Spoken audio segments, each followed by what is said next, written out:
देखिए, देश में सोने की कीमत में फिर से गिरावट आ गई है।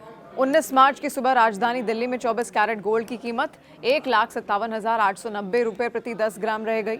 मुंबई में कीमत 1,57,740 रुपये प्रति 10 ग्राम पर आ गई है। एक दिन पहले 18 मार्च को दिल्ली के सराफा बाजार में सोने की कीमत 1,000 रुपये या फिर 0.62% टूटकर 1,60,000 प्रति 10 ग्राम रह गई। अंतर्राष्ट्रीय बाजार में हाजिर सोने का भाव 4,989.65 डॉलर प्रति ऑन्स है। दिल्ली में 24 कैरेट सोने की कीमत 1,57,890 रुपये प्रति 10 ग्राम है। 22 कैरेट का भाव 1,44,740 रुपये प्रति 10 ग्राम है। मुंबई, चेन्नई और कोलकाता में 22 कैरेट सोने की कीमत 1,44,590 रुपये प्रति 10 ग्राम, जबकि 24 कैरेट सोने की कीमत 1,57,740 रुपये प्रति 10 ग्राम है। पुणे और बेंगलुरु में कीमत इन दोनों शहरों में देखिए 24 कैरेट गोल्ड की कीमत 1,57,740 रुपये प्रति 10 ग्राम और 22 कैरेट गोल्ड की कीमत 1,44,590 रुपये प्रति 10 ग्राम है। अमेरिका के केंद्रीय बैंक फेडरल रिजर्व ने बेंचमार्क ब्याज दरों में एक बार फिर से कोई बदलाव नहीं किया। इन्हें 3.5%, इसके अलावा 3.75% की रेंज में स्थिर रखा गया है। इसकी वजह है अमेरिका लगातार बढ़ती महंगाई, कमजोर होती लेबर डिमांड और मिडिल ईस्ट में युद्ध के कारण अनिश्चितता के दौर से जूझ रही है। इससे पहले जनवरी की मीटिंग में भी ब्याज दरों को जस का तस छोड़ा गया था। रेट कट न होने से ग्लोबल मार्केट में सोने चांदी की चमक फीकी पड़ने का अनुमान भी है। हालांकि फेडरल रिजर्व ने साल के अंत तक दरों में एक बार फिर कटौती किए जाने का संकेत दिया। यूएस फेड के चेयरमैन जेरोम पवेल ने अपने बयान में कहा कि यूएस ईरान जंग से महंगाई बढ़ने की आशंका है। महंगाई नहीं घटी तो ब्याज दरें नहीं घटेंगी। युद्ध के आर्थिक असर का आकलन करना अभी जल्दबाजी होगी। दूसरी तरफ कीमती धातु चांदी में भी गिरावट देखी गई। 19 मार्च की सुबह चांदी की कीमत 2,64,900 रुपये प्रति किलोग्राम पर है। एक दिन पहले दिल्ली के सराफा बाजार में चांदी की कीमत 6,000 रुपये या फिर 2.28% टूटकर 2,56,500 रुपये प्रति किलोग्राम पर आ गई थी। अंतर्राष्ट्रीय बाजार में चांदी का हाजिर भाव 79.92 डॉलर प्रति ऑन्स बताया जा रहा है। अब देखिए, सोने के दाम अलग अलग शहरों में थोड़े अलग होते हैं क्योंकि इसमें लोकल टैक्स, मेकिंग चार्जेस और दूसरे फैक्टर जुड़े होते हैं। चेन्नई जैसे कुछ जगहों पर थोड़ा ज़्यादा ये दिखता है। लोग अगर सोना खरीदने की प्लानिंग कर भी रहे हैं तो रोज़ अपडेट चेक करना ज़रूरी है क्योंकि बाजार तेज़ी से बदल रहा है। अब सवाल यह है कि युद्ध की वजह से सोना क्या भागेगा? तो चलिए ये भी आप जान लेते हैं कि मार्केट एक्सपर्ट इसको लेकर क्या क्या बोलते हैं। मिडिल ईस्ट में अचानक बने टेंशन और इजरायल ईरान के बीच युद्ध ने ग्लोबल मार्केट में हलचल तो बढ़ाई है, लेकिन जब भी दुनिया में युद्ध का माहौल होता है तो निवेशक शेयर बाजार से पैसा निकालकर सोने और चांदी में लगाना शुरू कर देते हैं, जिससे तेजी आ जाती है। जब वॉर की खबरें आ रही होती हैं तब अंतर्राष्ट्रीय बाजार में भी उस वक्त आप देखिए 6.19% बढ़कर जो चांदी है वो 93.84 डॉलर प्रति ऑन्स पर पहुंच गई थी। ये उस वक्त की है जब ये खबरें मिडिल ईस्ट से आनी शुरू हुई थी। वहीं एमसीएक्स पर भी चांदी उस वक्त 5% से ज्यादा की तेजी के साथ 2.74 लाख रुपए प्रति किलोग्राम के स्तर तक छू गया था। सोने की बात उस वक्त की जाए तो अंतर्राष्ट्रीय बाजार में वो 5,277 डॉलर प्रति ऑन्स और एमसीएक्स पर 1,62,000 रुपए प्रति 10 ग्राम के रिकॉर्ड स्तर पर भी बंद हुआ था। अब युद्ध के बाद देखिए हालात उथल पुथल वाले बने हुए हैं। सिर्फ सोना चांदी ही नहीं बल्कि कच्चे तेल की कीमतों में भी एक बड़ा जंप देखने को मिल सकता है, ऐसा एक्सपर्ट्स बताते हैं। देखिए, एक्सपर्ट्स ये मान रहे हैं कि अगर ये टेंशन लंबी चलती है तो पेट्रोल डीजल की कीमतें भविष्य में बढ़ सकती हैं या फिर उसमें हलचल मचती हुई दिखाई देगी। मार्केट एक्सपर्ट्स का कहना है कि अभी भी कंडीशन को देखते हुए पैनिक सेलिंग नहीं करनी चाहिए। बाजार में उठापटक का दौर जारी रह सकता है। ऐसे में अपने पोर्टफोलियो में डाइवर्सिटी करना जरूरी है। सोने और चांदी में निवेश करने के साथ कुछ हद तक आप रिस्क को कम कर सकते हैं। हालांकि लंबी अवधि के लिए किया गया निवेश भविष्य में ज्यादा फायदेमंद साबित होता है। अब सवाल है कि सोना इतना महंगा आखिर है क्यों? तो देखिए, इसकी कीमत सिर्फ धातु की नहीं, इतिहास की भी है।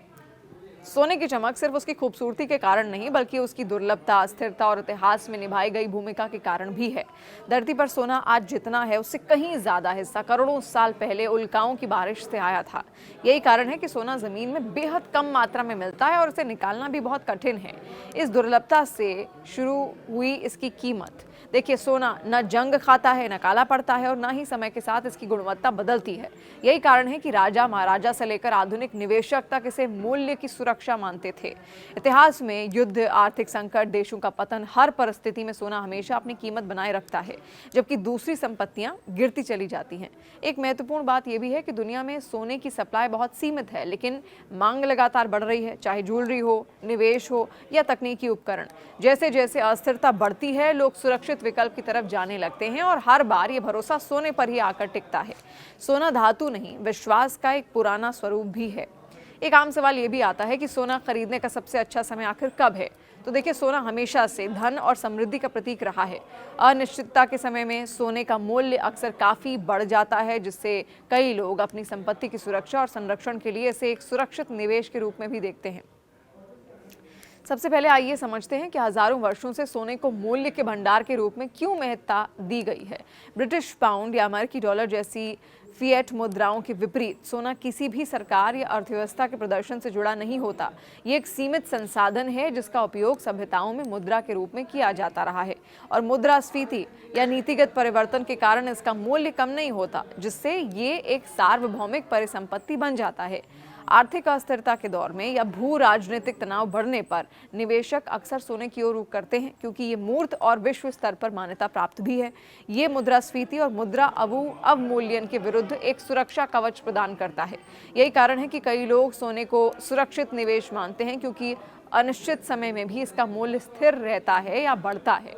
इन सभी बातों को ध्यान में रखते हुए सोना निवेश पोर्टफोलियो में विविधता लाने और समग्र जोखिम को कम करने का एक उत्कृष्ट विकल्प भी है। अपने निवेश में सोने को शामिल करके आप न केवल संभावित वृद्धि का लक्ष्य रखते हैं, बल्कि अस्थिरता की एक अतिरिक्त परत भी जोड़ते हैं।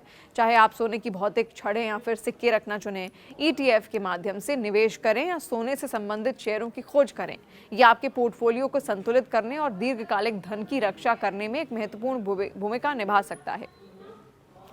सोने की खरीदारी करते समय ये जानना महत्वपूर्ण है कि कीमतों का निर्धारण कैसे होता है। ब्रिटेन में लंदन बुलियन मार्केट एसोसिएशन प्रतिदिन सुबह 10:30 बजे और दोपहर 3 बजे सोने की कीमत निर्धारण करता है।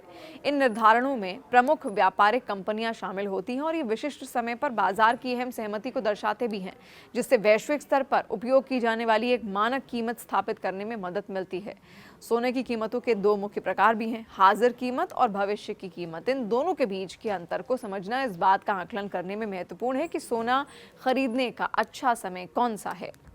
देखिए, हाजिर कीमत आप समझिए, सोने की हाजिर कीमत वो मौजूदा बाजार मूल्य है जिस पर सोना तुरंत खरीदा या बेचा जा सकता है। ये मूल्य मूल रूप से सोने की वर्तमान प्रचलित दर है और सोने से संबंधित लेन देन का आधार बनती है। फिर दूसरी है भविष्य मूल्य। ये भविष्य में सोने की खरीद या बिक्री के लिए तय किए गए मूल्य को दर्शाते हैं। निवेशक और व्यापारी सोने के भविष्य मूल्य पर अनुमान लगाते हैं, जो कई कारकों के आधार पर भिन्न हो सकता है। इससे बाजार की अपेक्षाओं और संभावित मूल्य उतार चढ़ाव के बारे में जानकारी मिलती है। लेकिन देखिए, एक्सपर्ट्स हमेशा यही कहते हैं कि जब भी आपको सोना खरीदना है तो सोने में जो उथल पुथल मची है, जो फ्लक्चुएशंस देखने को मिल रहा है, उसको देखें, सोने के आंकड़ों को समझें और अपने हिसाब से फिर डिसाइड करें कि आपको सोना कब खरीदना है।